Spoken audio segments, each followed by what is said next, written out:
Hello mortals, I am the booktube goddess, the #1 drag queen booktuber on YouTube.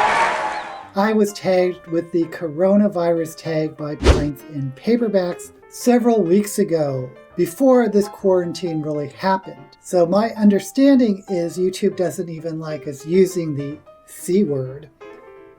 We'll see. But the original tag was from Steve Donahue. I don't know how prescient Steve was when creating this tag, but let's get into it. Number 1, Misleading Initial Reporting, a book that turned out to be very different, not necessarily worse, than the first you heard of it. I am going to pick The Magicians by Lev Grossman. I avoided it when it first came out because I thought it was literary, kind of like Wicked by Gregory Maguire, and I liked Wicked, so I don't know why I had an issue with this. But I knew it was from reading the blurb that it was sort of a contemporary fantasy about adults who are in a Narnia-like portal fantasy universe. Not really sure why I was resistant to it, but I finally did pick it up, and I loved it. I love this novel, but it's very adult, and trigger warnings galore. But I was pleasantly surprised with how much I liked this novel, and I was shocked when it was turned into a sci-fi series because I didn't think it would lend itself very well to a series, but I think the Sci-Fi Channel did a pretty good job. Prompt 2, Harsh Containment Measures, a book of one type that's impossible to hand to a reader of other types. Bonus points if you've actually tried. Well, I'm going to say, I'm not really sure if this is an official genre, but psychedelic science fiction. And when I say psychedelic science fiction, I'm thinking about anything by Philip K. Dick, but I am specifically thinking of Dahlgren by Samuel Delany, which has been described as science fiction's Ulysses. Very difficult to get into, and I remember when I first read Dahlgren, I was like raving about it to some of my friends who, just by the first chapter, they're like, what are you talking about? This is horrible. But a friend of mine, Sean, did read this novel and loved it as well, so that was good. Also, Alfred Bester's later novels were really psychedelic, in my opinion. Number 3, Intense Communicability, a book that will work its magic on anybody. I just read The Little Prince by Antoine de Saint-Exupéry. Is that how you pronounce it? But it is such a short book, but take your time reading it. It is a book anyone can read, very fast read. And even though it's a children's book, even though it's really short, it is really deep and dealing with really deep subjects like love and loneliness and death.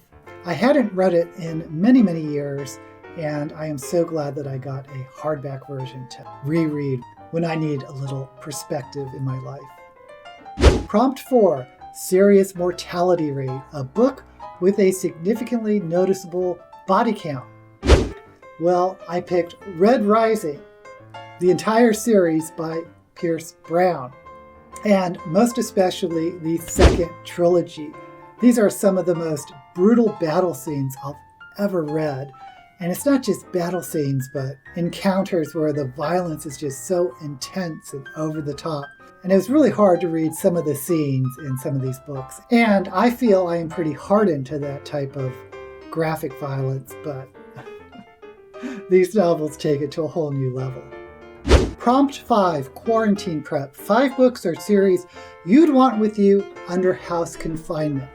Well, of course, I'm going to start with Lord of the Rings, and I'll move on to Narnia, which is sort of my Harry Potter. I know a lot of you grew up reading Harry Potter. For me, it was Narnia. And I'll also pick The Wheel of Time. Now, I have a lot of thoughts about this book, but it is a long series that's complete, and it would at least give me a lot of stuff to read. I'll also pick up Neil Gaiman's Sandman comic series. I know they're bound together in compilations, but I'd get the whole series because I love the Sandman series. And I was one of the people that first found Neil Gaiman when he came out mid-'80s with the Sandman, and I just love that series. And I even have some of those original comics somewhere in my attic. And finally, yes, I'll just take The Little Prince, because once again, that is a book that has so much meaning, even though it's so short. It is one that is so rereadable and so moving. And prompt 6, Repeat Infection, a book that was even more effective on you the second time around. I was just thinking about this book, The Teachings of Don Juan by Carlos Castaneda. It is a spirituality book with new ways of looking at things. It's kind of Zen, it's kind of dealing with shamans. Is it true or not? That is a question that people ask about this book, but I remember really loving this when I was younger, and it was certainly something I would reread and feel I was getting more out of. Prompt 7, Effective Prevention. What are some of the ways you prevent bookish infection when you have read a couple of lousy books in a row and want to turn it around? Well, I would just go ahead and read only books from authors that I know I love. Because lousy books happen, I like to experiment and get books from debut authors or authors I haven't heard of. And if I get burnt out, there's nothing like going back to the tried and true.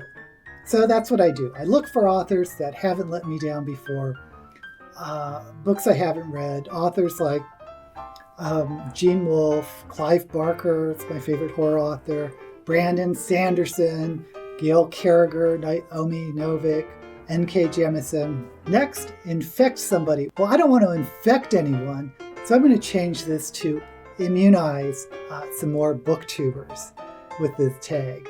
So I'm going to immunize Connor Stompanato, Beautiful Bookworm Grace, and The Bald Book Geek. I'll have affiliate links to some of the books I'll mention below. Please subscribe and give this a thumbs up. It's so helpful. And until next time, may all the books you read be blessed.